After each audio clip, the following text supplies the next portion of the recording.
Darrell, a bit tough out there today.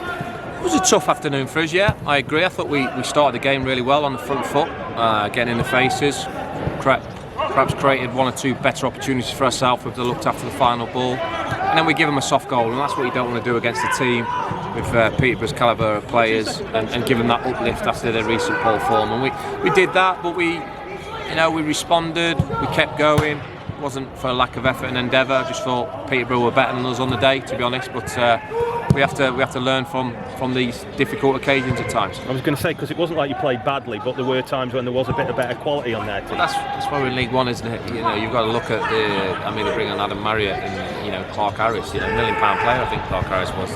They've got good players, £500,000 centre midfielders. So listen, they're a team that's just come down from the Championship. They have been in a bit of run of form. A little bit false, if I'm honest with you, having watched the games. I think they've been a little bit unfortunate not to pick up more points, and they'll be there or thereabouts at the end of the season.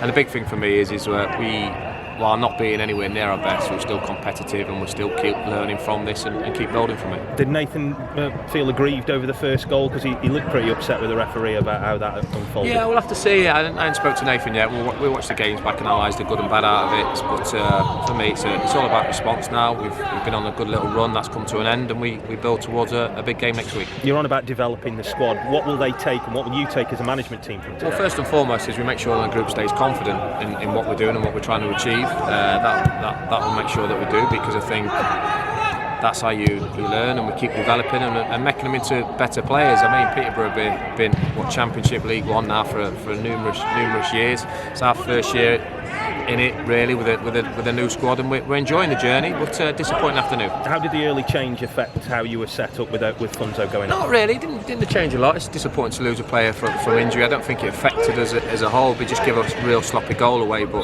Smith has been an outstanding servant for me since I've been at the football club and at the football club, and he'll take it on the chin. He didn't crumble after that mistake, and that's what I want to see from my boys. I talk about mentality. Don't crumble on those sort of errors, and we get through it. Get Tom on the pitch for some minutes, was it, rather than say Brad or somebody a bit more defensive? Yes, it is, and Tom, not necessarily wasn't going to be lost in the centre midfield, to be honest with you. TC's a good player. Brad come on as a good player. We've got good players in the squad. We know we need to improve in all areas to get to be where we want to be eventually as a football club.